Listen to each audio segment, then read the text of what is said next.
The leaves are falling. The days are growing shorter. The air is turning crisp. For 99% of the population, this signals the beginning of cuffing season, the season of comfort, the season of slowing down, overeating, and waiting passively for the new year to make a resolution that will be broken by February. But you? You are not the 99%. You belong to the order of the Stoic woman. For us, this is not a time to sleep. This is the winter arc. If you have been on the internet lately, you have seen this term. TikTok and YouTube are flooded with videos of people shaving their heads, deleting Instagram, and hitting the gym at 4 a.m. It has become a trend. But long before it was a viral hashtag, it was a biological and philosophical imperative. Nature understands the winter arc. The bear hibernates not to die, but to conserve energy for a massive rebirth. The tree sheds its leaves not because it is weak, but because it needs to direct all its resources to its roots to survive the frost. Stoicism teaches us to live in accordance with nature, and right now, nature is telling you to go inward. It is telling you to be silent. It is telling you to strategize. This video is your blueprint. We are not just talking about getting a gym body for the summer. We are talking about total alchemical transformation. We are going to explore how to disappear for 3 to 6 months, how to embrace the void, and how to re-emerge in the spring so unrecognizable, so elevated, and so powerful that you won't even have to introduce yourself. Your energy will do it for you. Forget New Year, New Me. The new you is forged in the dark, cold silence of the winter. If you are ready to ghost the world and find yourself, enter the Citadel. Make sure you are subscribed. Close the door to your room. Turn off your notifications. Let's begin. The first rule of the Stoic winter arc is absolute, unyielding silence. Seneca, the great Stoic advisor, once wrote, "I never bring back home the same character that I took out with me. Something of that which I have forced to be calm within me is disturbed. Some of the foes that I have routed return again." He understood that interacting with the crowd, with the noise of society, dilutes your focus. Every time you tell someone your plans, you lose power. Psychology confirms what the Stoics knew.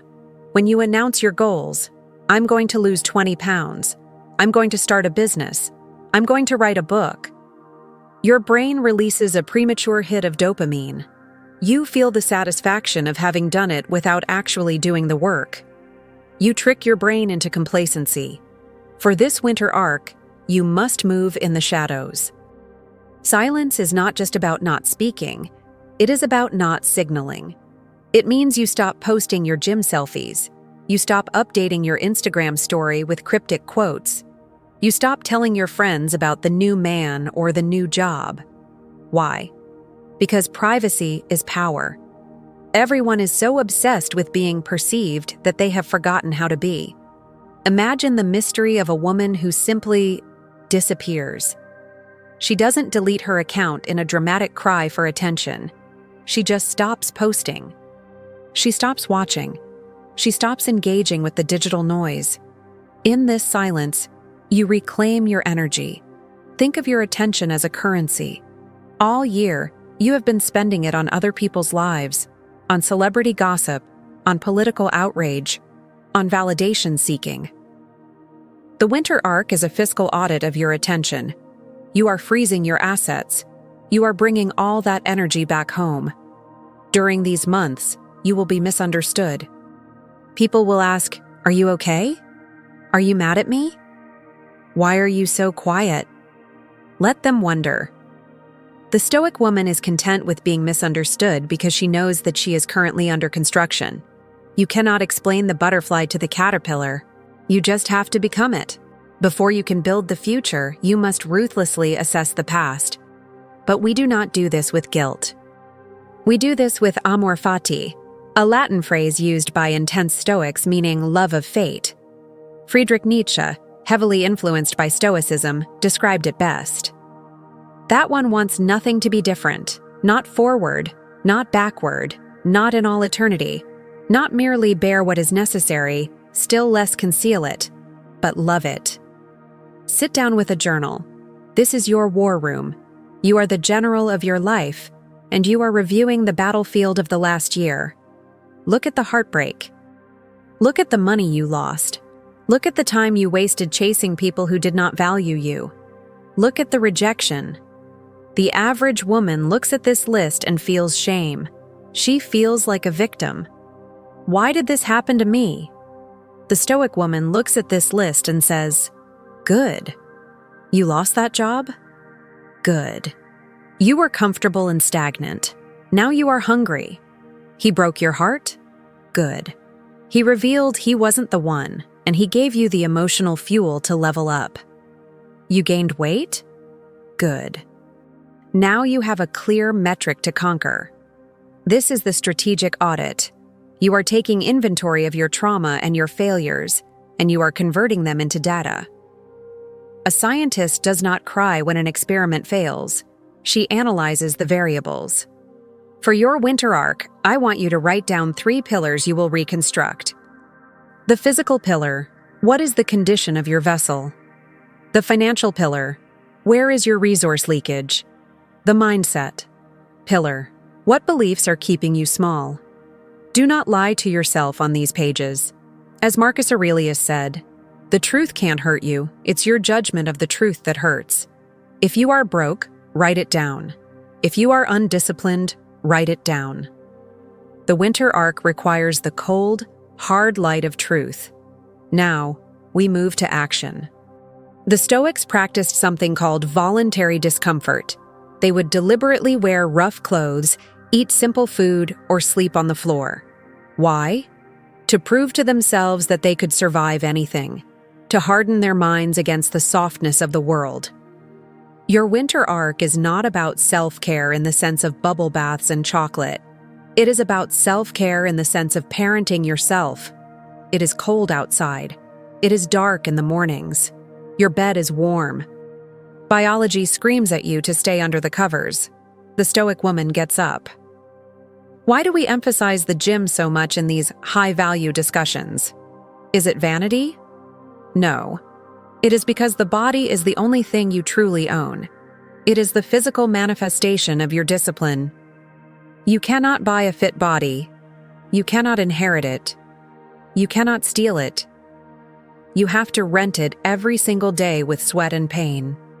When you train during the winter, when no one is watching, you are building something called mental callus. David Goggins calls this the cookie jar. The Stoics called it building the inner citadel. Every time you do a rep when you want to quit, every time you choose a salad over comfort food, every time you go for a run in the freezing rain, you are laying a brick in your fortress. You are proving to yourself that you are reliable. Confidence is not a feeling. It is the reputation you have with yourself. If you constantly break promises to yourself, I'll start Monday, you cannot trust yourself. And if you cannot trust yourself, you will be anxious. Establish a routine that borders on the ritualistic. A strict wake-up time. A strict nutrition plan. No alcohol. Alcohol is a depressant and a thief of tomorrow's joy. For the winter arc, we are sober. We are sharp. We are dangerous. While the body is being forged in fire, the mind must be sharpened in ice. Most women are consuming mental junk food, gossip blogs, reality TV, 15-second TikTok clips that destroy your attention span. This flabby mental diet makes you anxious, reactive, and dull. The winter arc is a time for deep work and deep reading. Seneca advised, "You should be extending your stay among writers whose genius is unquestionable, deriving constant nourishment from them if you wish to gain anything from your reading that will find a lasting place in your mind." Stop reading 50 mediocre books a year just to hit a Goodreads goal. Pick 5 great books. Books that have stood the test of time. Read Marcus Aurelius's Meditations. Read the Daily Stoic. Read books on financial literacy, psychology, or history. Study them. Underline them. Argue with them in the margins. During this period of isolation, you are downloading new software into your brain. You are changing your vocabulary. You are changing the way you structure your thoughts. When you eventually re-emerge in the spring and go on a date or a job interview, you will speak differently. You will have depth. There is nothing more seductive than a woman who knows what she is talking about, not because she saw a headline on Twitter, but because she has read the source material. This is also the time to work on your magnus opus. What is that one project you have been delaying? The business plan, the portfolio, the online course? In the quiet of winter, there are no distractions. There are no pool parties. There are no rooftop bars. There is only you and the work. Use this boredom. Boredom is not the enemy. Boredom is the fertile soil where creativity grows. To execute this strategy, you must conquer the greatest enemy of the modern Stoic, the algorithm. We live in an attention economy.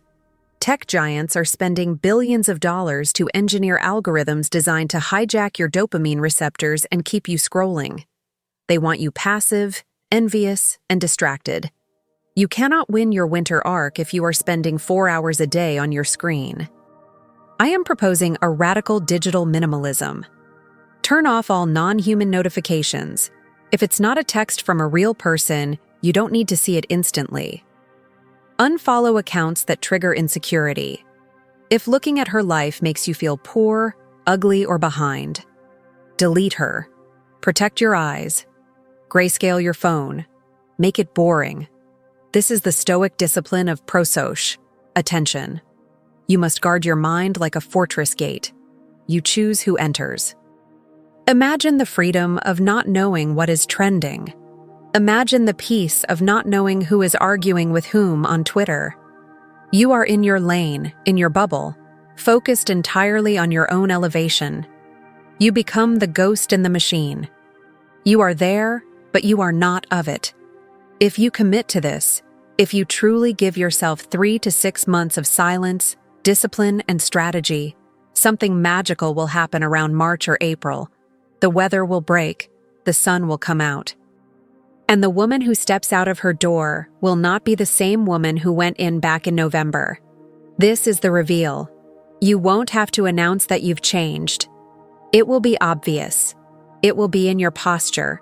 Your shoulders will be back. Not because you are posing, but because your back is stronger. It will be in your skin, cleared by hydration, nutrition, and the lack of cortisol from drama. It will be in your bank account, stacked because you stopped spending money to impress people you don't like. It will be in your eyes, the eyes of a woman who conquered herself. When you run into an ex, or an old friend, or a doubter, you won't feel the need to prove anything. You will feel a quiet, warm indifference. You have surpassed the need for their validation because you validated yourself in the dark, cold mornings of January. You will realize that the winter arc was never about punishing yourself. It was about loving yourself enough to do the hard things. The doors to the Citadel are open. The wind is picking up. The leaves are gone. Most people are about to settle into hibernation of the worst kind. Laziness, indulgence, and stagnation. They will wake up in the spring exactly where they are now, only older and more regretful. But you have a choice. You can choose the path of the Stoic. You can choose silence and strategy. Don't tell people you are doing this. Don't share this video with people who won't understand. Just make the decision. Tonight, write down your audit. Set your alarm for a time that scares you. Put on your blinders. Let them sleep. You have an empire to build. If you are committing to this journey, I want you to leave a simple mark in the comments, a sign that you are entering the void to find your power. Comment, I move in silence. Let this be your contract with yourself. Like this video to seal the pact.